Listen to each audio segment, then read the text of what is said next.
mini block 73 যেটো floor standing খুলি আনিছিলোঁ তো সেইটো ফ্লোৰ ষ্টেণ্ডিং পাৰ্ট বাই পাৰ্ট যেতিয়া খুলিছিলোঁ তো এটা ভিডিঅ' দিছিলোঁ তো এতিয়া কি কৰিছোঁ সেই পাৰ্ট বাই পাৰ্ট কৰি সাৰ্ভিসিং কৰাৰ পিছত এতিয়া মই গোটেইবিলাক বস্তু সিজিলকে ফিটিং কৰিম তো এইখিনি বস্তু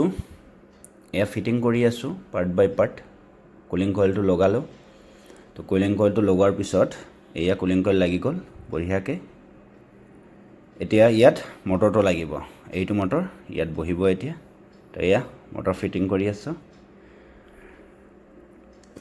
তো এনেকে যেতিয়া সাৰ্ভিসিং কৰা যায় আমি স্যাটিসফাই যে ম্যাক্সিমাম 4 মাহ 5 মাহ আৰামসে চলি যাব তো হেতু কাৰণে আমি পুৰা এনেকে পাৰ্ট বাই পাৰ্ট খুলি ফ্লোৰ ষ্টেণ্ডিং এচি বিলাক এনেকে সাৰ্ভিসিং কৰো মানে এটা 100% সাৰ্ভিসিং হয় তো ফ্লোৰ ষ্টেণ্ডিং এচি এনেকে সাৰ্ভিসিং কৰিলে মানে কুলিংটো ভাল আহে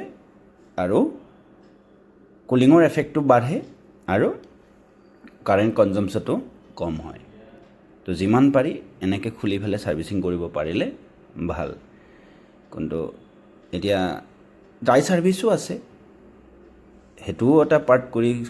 মানে পাৰ্ট বাই পাৰ্ট কৰি কিনে সাৰ্ভিসিং কৰিব পাৰে তো ইখিনিয়ে আৰু বেলেগ একো নাই তো এতিয়া মই কি কৰিলো হেবিলাক লগাই মিলি এতিয়া ডিসপ্লে আৰু